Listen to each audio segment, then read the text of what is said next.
Shalom, selamat malam. Jemaat Mesbah Doa, mari bersama malam hari ini kita siapkan setiap hati. Kita mau naikkan pujian dan syukur. Saya percaya bahwa setiap kita dimanapun kita berada malam hari ini, Tuhan mau siapkan, Tuhan mau berikan satu sukacita yang baru, kekuatan yang baru bagi setiap kita. Sebab itu mari bersama-sama malam hari ini, mari mengangkat setiap hati, naikkan pujian. Terima kasih untuk sepanjang hari ini Tuhan. Terima kasih untuk semua yang Tuhan perbuat atas hidup kami. Sebab hati kami percaya bahwa segala sesuatu yang Tuhan perbuat itu baik adanya. Biar malam hari ini Tuhan kami mau bawa persembahan kami yang terbaik. Kami mau menaikkan pujian dan syukur kami malam hari ini Tuhan. Kiranya Engkau yang disenangkan atas setiap persembahan kami. Terima kasih, terima kasih. Kami bawa pujian korban syukur. Terima kasih Tuhan. Kami bawa setiap hati kami malam hari ini.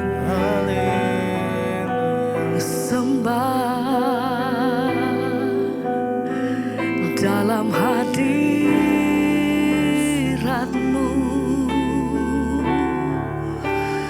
Oh, datang bersyukur, datang merendahkan diri dalam hadir-Mu Tuhan. Ini setiap hati kami.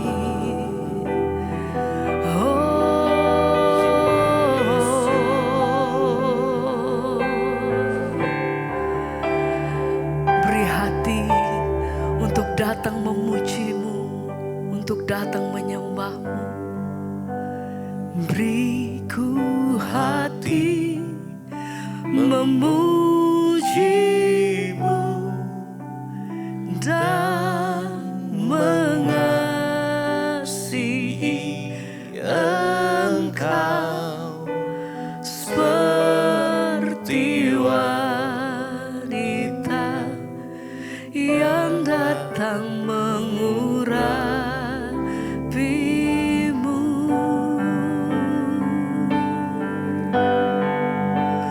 Beriku hati memuji-Mu dan mengasihi Engkau seperti wanita yang datang mengurapi-Mu. Beriku hati-Mu, beriku hati memuji-Mu dan mengasihi Engkau seperti wanita yang datang mengurapi-Mu.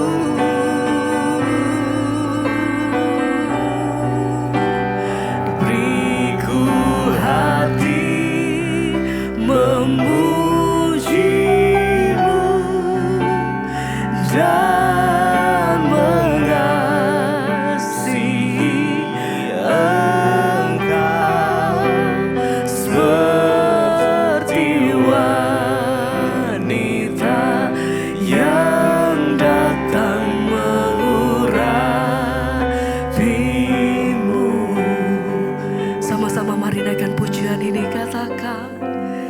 Beriku hati memuji-Mu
Malam hari ini mari datang dengan sungguh.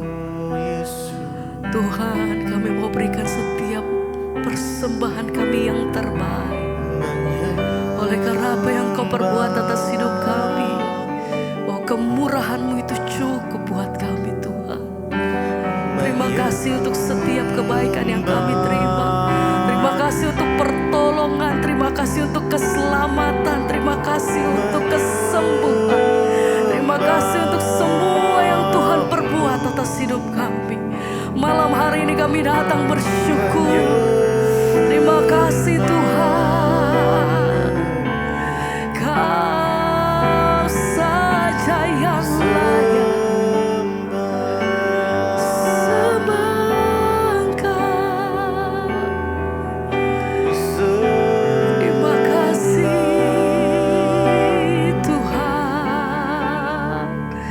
Sembah pujian kami bagi-Mu, sebab Engkau yang layak Tuhan. Hanya di dalam nama Tuhan Yesus, Kau saja yang layak. Glory, haleluya. Engkau kudus, Kau saja yang suci, Kau saja yang layak. Kau layak terima glory. Yesus, Kau Tuhan. Kau saja yang suci,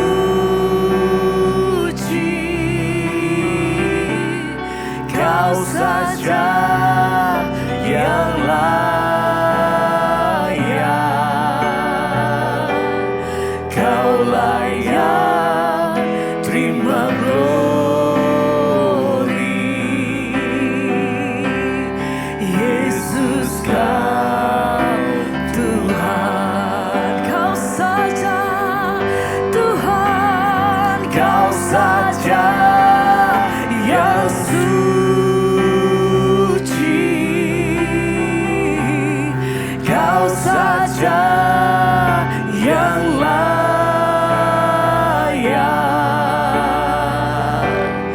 Kau layak terima glory.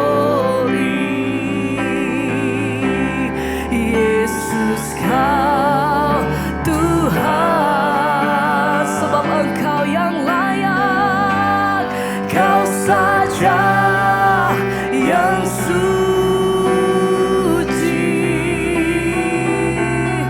Kau saja yang layak.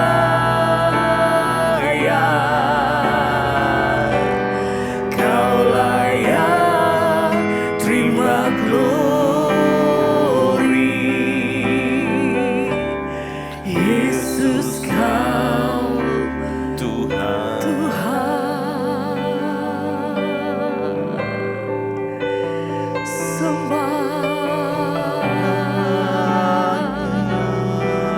Mari angkat pujian-Mu, mari sembah.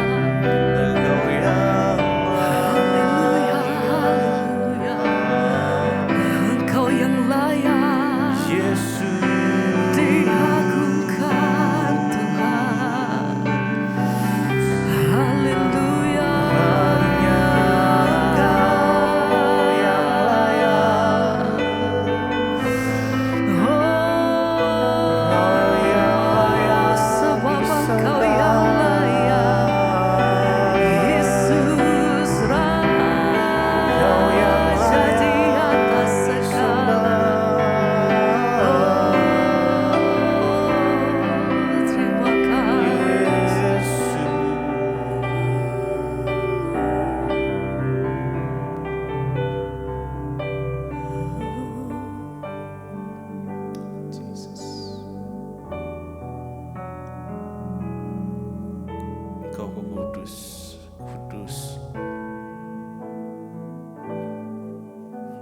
kudus Tuhan. Kami mau sanjung Engkau, sembah Engkau Tuhan malam ini. Biar Kau bertahta di atas pujian penyembahan kami malam ini. Ya Tuhan. Jesus.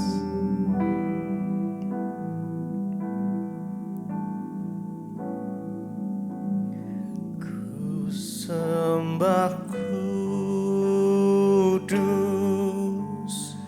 kudus, kuduslah Tuhan, dan ku sanjung Kau mulia, mulia bagimu Tuhan. Sembah, ku sembah kudus, kudus, kuduslah Tuhan, dan ku sanjung Kau mulia, mulia bagimu Tuhan. Mari sembah Dia. Kudus, Kau Allah yang kudus, kuduslah Kau Tuhan, dan ku sanjung Kau mulia, mulia bagimu Tuhan. Sembah Dia, ku sembah kudus, kudus, kuduslah Tuhan, dan ku sanjung Kau mulia, mulia bagimu Tuhan. Ku sembah kudus. Mari dengan segenap hatimu. Kudus, kudus Engkau Tuhan. Kuduslah Tuhan, Kami sanjung dan ku Engkau sanjung Kau mulia, mulia bagimu Tuhan. Sembah, ku sembah kudus, kudus, kuduslah Tuhan, dan ku sanjung Kau mulia, mulia bagimu Tuhan.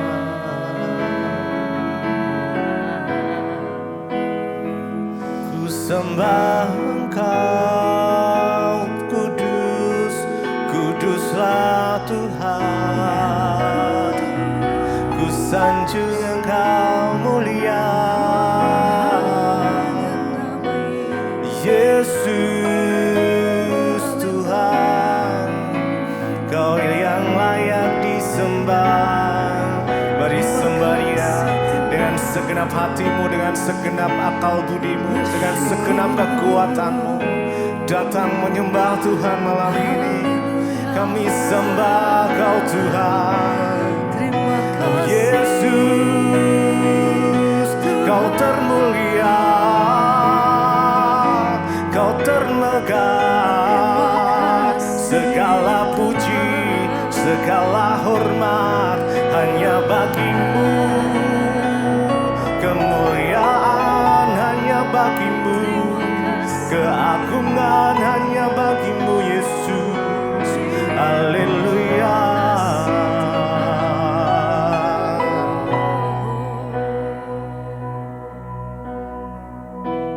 Segala pujian syukur bagimu. Kau hadir dalam hidupku. Kini ku datang sujud di hadapanmu, memujimu, menyembahmu. Yesus, ku menyembahmu. Mari sama-sama lebih lagi. Segala pujian syukur bagimu. Kau hadir dalam hidupku. Kini ku datang sujud di hadapanmu, memujimu, menyembahmu. Yesus, ku menyembahmu.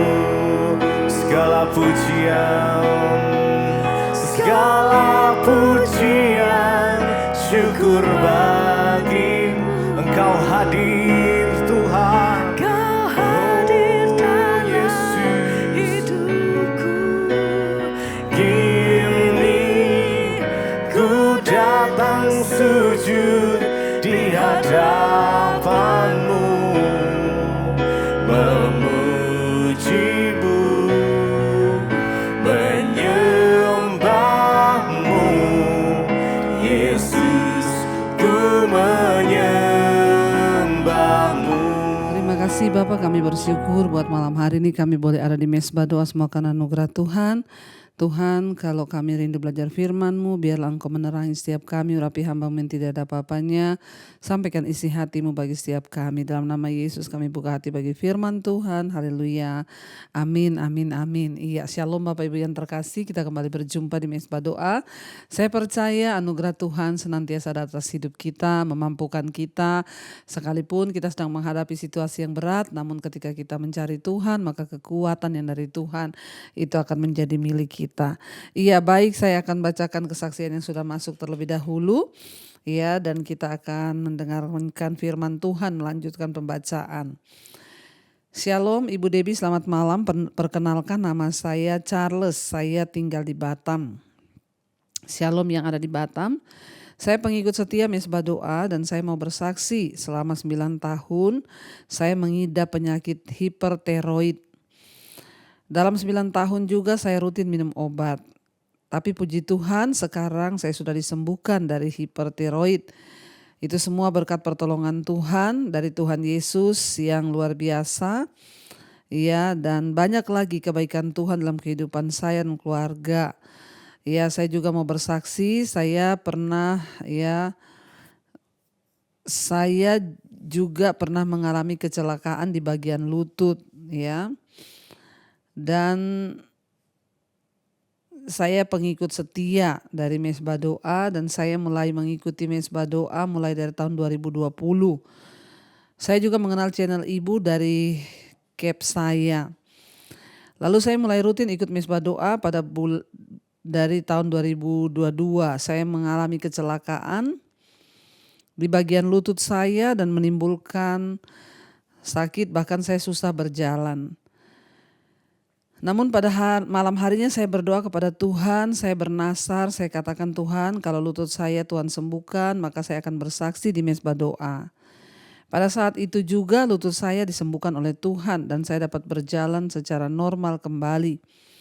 Namun seiring berjalannya waktu saya tidak menepati janji saya untuk bersaksi. Sekitar seminggu kemudian saya mengalami insiden atau kecelakaan, saya jatuh dari tangga dan tempurung lutut saya tergeser. Saat itu saya sadar bahwa saya sudah mengingkari janji saya kepada Tuhan untuk bersaksi. Kira-kira ada 1 bulan saya mengalami rasa sakit yang betul-betul sakit di bagian lutut saya. Namun saya setiap kali mengikuti Mesbah Doa, setiap kali Ibu berdoa buat kesembuhan yang sakit, saya selalu menumpangkan tangan di bagian yang sakit. Puji Tuhan, sekarang lutut saya sudah disembuhkan oleh Tuhan dan bisa berjalan normal kembali.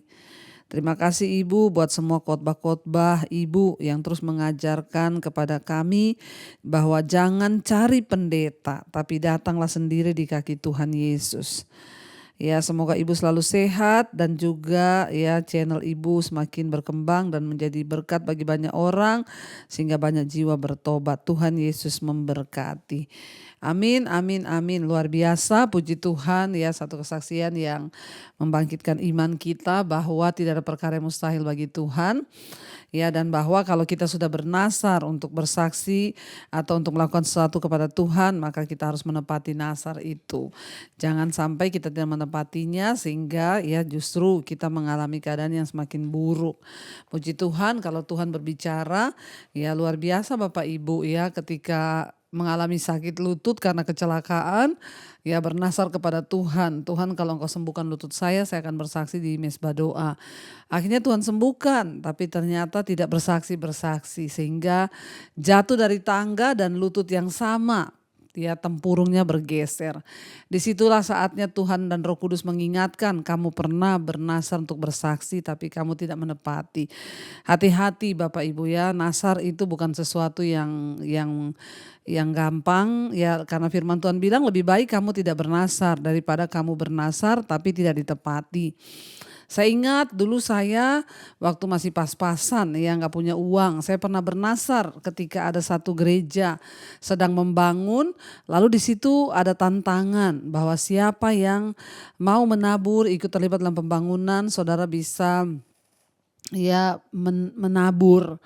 Ya, dan waktu itu saya mengambil formulir karena saya nggak punya uang, saya ambil formulir, saya mengisi di situ, saya bernasar, saya ikut menabur 25 juta. Padahal secara manusia waktu itu keuangan saya benar-benar nggak ada saudara, jangankan uang 25 juta, 10 juta aja nggak ada. Tapi saya beriman kepada Tuhan. Ya lama Bapak Ibu, ya saya tidak menepati nasar saya, ya tadinya saya mau cicil, tapi ya karena kondisi keuangan yang memang belum memungkinkan, ya banyak kebutuhan keluarga yang lebih penting. Jadi saya ya bukan mengabaikan, tapi saya bilang Tuhan, aku imani satu saat aku pasti akan melunasi nasarku. Dan akhirnya seiring ya tahun berganti, ya Tuhan memberkati saya. Ya saya juga nggak ingat, mungkin pembangunan di gereja itu sudah selesai. Tapi saya diingatkan Tuhan dan saya memang selalu ingat akan nasar itu. Lalu saya WA gembalanya dan saya minta nomor rekening untuk taburan. Saya bilang, Pak, dulu saya pernah bernasar untuk menabur 25 juta ya, bahkan pendetanya mungkin gak ingat atau gak tahu, tapi akhirnya diberi dan saya menabur ya. Lebih baik kita tidak bernasar daripada kita bernasar lalu gak ditepati ya. Puji Tuhan. Kita mendengarkan kesaksian yang luar biasa. Terima kasih. Dan malam ini kita akan melanjutkan pembacaan firman Tuhan ya. Kemarin kita sudah ya membaca bagaimana akhirnya ya anak-anak Imam Eli, Ohofni dan Pinehas tewas di pertempuran, bahkan tabut Allah dirampas. Saat itu juga Imam Eli mendengar bahwa anaknya sudah tewas, lalu dia mati jatuh dari kursinya, batang lehernya patah. Dan saat itu juga istrinya Pinehas sedang hamil tua, dia mendengar suaminya mati dan tabut Allah dirampas. Saat itu juga dia mengalami sakit bersalin, lalu dia melahirkan anak dan dia menyamai anak itu Ikabod, yaitu kemuliaan Tuhan telah hilang ya. Dan kita lanjutkan sekarang ya 1 Samuel pasal yang kelima, judul perikopnya adalah tabut Tuhan di tanah orang Filistin. Sesudah orang Filistin merampas tabut Allah, maka mereka membawanya dari Ebenezer ke Asdod ya. Orang Filistin mengambil tabut Allah itu, dibawanya masuk ke kuil Dagon dan diletakkannya di sisi Dagon. Ya Bapak Ibu, kita lihat di sini ya, jadi orang Filistin mengambil tabut, dicuri dari orang Israel, lalu dibawa ke kuil tempat penyembahan berhala mereka. Tabut Allah itu dibawa ke sana dan akhirnya didekatkan dengan Dagon, yaitu dewa utama dari bangsa Filistin yang dianggap Allah mereka, yaitu Dagon. Jadi Dagon itu adalah dewa paling utama, paling besar, paling disembah dari bangsa Filistin yang mereka anggap itu adalah dewa hujan, yang bisa menurunkan hujan dan menjamin hasil panen mereka melimpah. Jadi bagi Filistin, Dagon itu adalah Allah yang berkuasa menurunkan hujan dan memberikan rejeki bagi tanah mereka. Tetapi ya orang Filistin seperti kebanyakan ya tetangga mereka itu adalah orang-orang kafir. Mereka menyembah banyak dewa. Semakin banyak dewa yang mereka miliki, semakin aman rasa hidup mereka. Itulah sebabnya mereka menginginkan tabut tersebut, karena mereka berpikir bahwa tabut itu ya dapat menolong mereka, ya karena mereka tahu bahwa tabut itu sudah menolong bangsa Israel selama ini, dan tabut itu juga akan menolong mereka. Mereka akan mengkoleksi tabut itu sebagai koleksi dewa-dewa mereka. Tabut itu bisa menolong mereka juga, mereka pikir. Tetapi ketika orang yang tinggal di dekat tabut itu ya mengalami sesuatu, maka ya pada akhirnya ya mereka akan meninggalkan. Jadi begitulah sifat mereka itu. Dikatakan seorang Filistin mengambil tabut Allah, dibawanya masuk ke kuil Dagon dan diletakkannya di sisi Dagon. Ketika orang-orang Asdod bangun pagi-pagi pada keesokan harinya, tampaklah Dagon terjatuh dengan mukanya ke tanah di hadapan tabut Tuhan. Lalu mereka mengambil Dagon dan mengembalikannya ke tempatnya.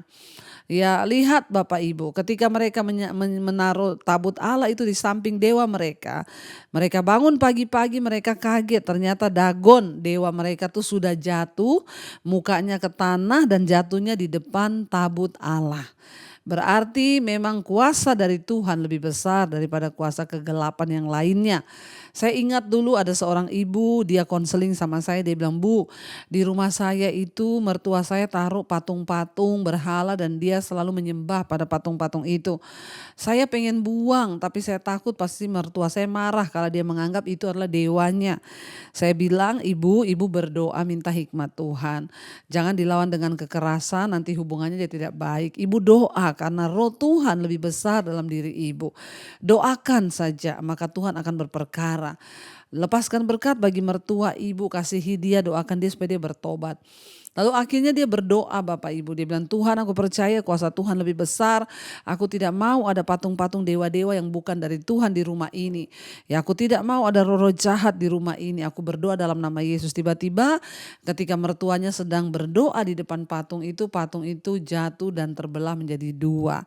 Ya, dan dari situ dia melihat bahwa ya kuasa Tuhan luar biasa, ya sehingga mertuanya nggak mau taruh patung-patung lagi di rumah ya. Demikian juga Dagon jatuh di depan tabut Allah dikatakan di sana. Dan ketika orang-orang Asdod pagi-pagi bangun, mereka melihat patung itu Dagon itu jatuh, lalu mereka kembalikan ke tempatnya. Tetapi ketika keesokan harinya mereka bangun pagi-pagi, tampaklah Dagon terjatuh dengan mukanya ke tanah di hadapan tabut Tuhan. Tetapi kepala Dagon dan kedua belah tangannya terpenggal dan terpelanting ke ambang pintu. Hanya bagian Dagon itu yang masih tinggal. Itulah sebabnya para imam Dagon dan semua orang yang masuk ke dalam kuil Dagon tidak menginjak ambang pintu rumah Dagon yang di Asdod sampai hari ini. Jadi kita melihat ya kuasa Tuhan dinyatakan ya, sehingga akhirnya orang tidak lagi datang ke sana karena mereka menganggap bahwa Dagon itu kalah, dia tidak berkuasa. Ternyata tabut Allah lah yang lebih berkuasa ya. Dan ya kita lihat di sini ya orang Filistin akhirnya ya meninggalkan Dagon dan mereka tidak lagi percaya. Ayat 6, tangan Tuhan menekan orang-orang Asdod itu dengan berat dan ia membingungkan mereka. Ia menghajar mereka dengan borok-borok ya. Baik Asdod dikatakan di sana ya. Baik Asdod maupun daerahnya. Ketika dilihat orang Asdod bahwa demikian halnya, berkatalah mereka, "Tabut Allah Israel tidak boleh tinggal pada kita, sebab tangannya keras melawan kita dan melawan Dagon Allah kita."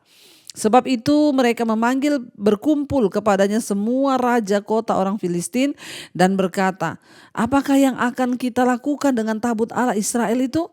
Lalu kata mereka, "Tabut Allah Israel harus dipindahkan ke Gad." Ya Bapak Ibu lihat ya, akhirnya mereka itu melihat bahwa ya ketika banyak yang sakit, mereka melihat ya ternyata Tuhan menekan mereka.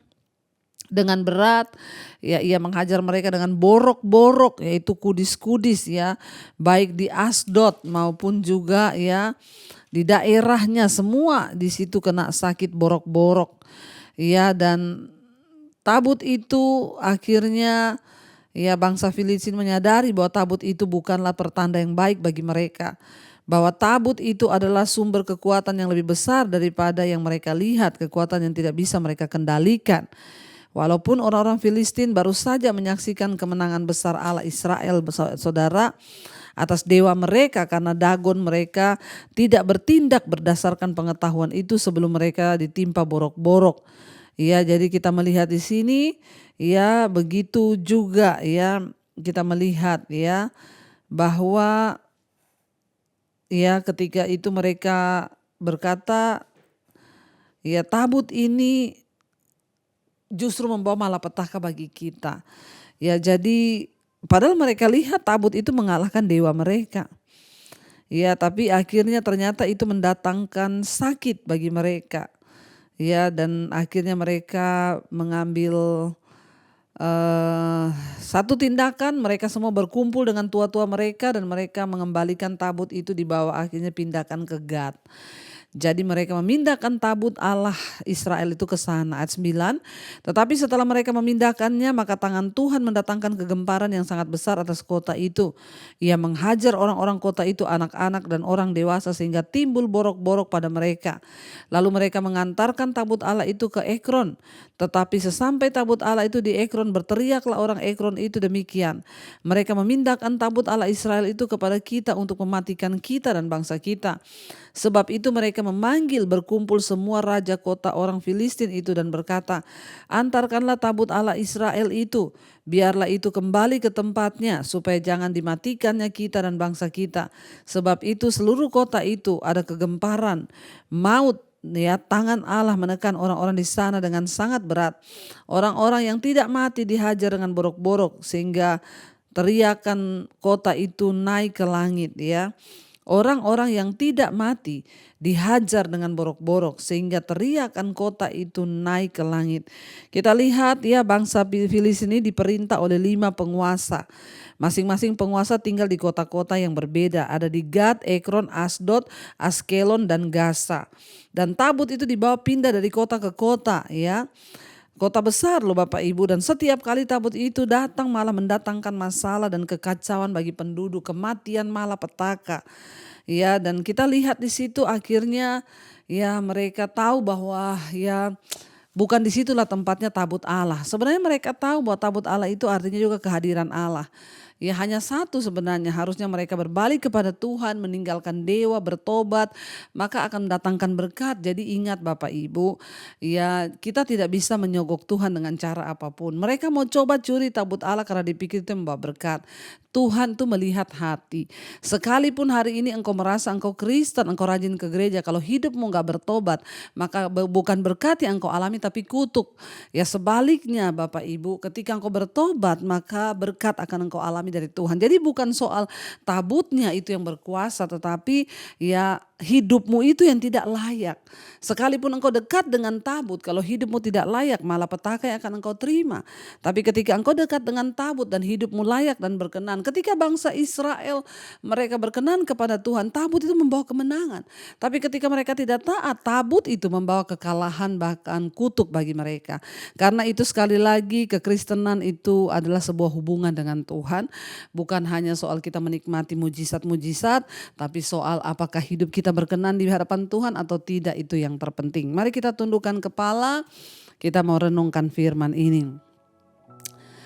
Terima kasih Tuhan, kami bersyukur buat malam ini lewat kebenaran firman-Mu kami belajar.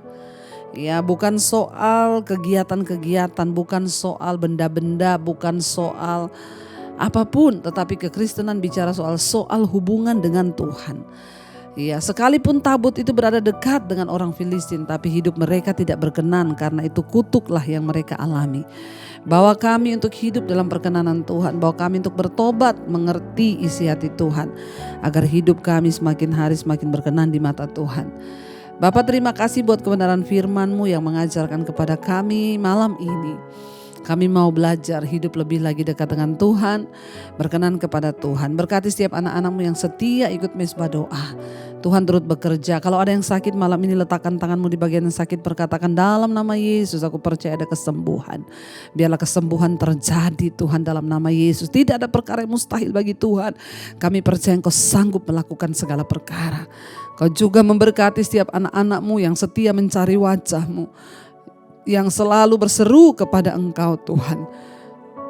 Jawab Bapa, dan jadilah jawaban ketika kami bertobat di hadapan Tuhan. Masalah keuangan, hutang piutang, tertekan, keterikatan dengan dosa-dosa, kenajisan, percabulan, homoseksual, lesbian, minuman keras, judi, rokok, kenajisan, bahkan perselingkuhan, kepahitan, kekecewaan, Tuhan lepaskan dalam nama Yesus.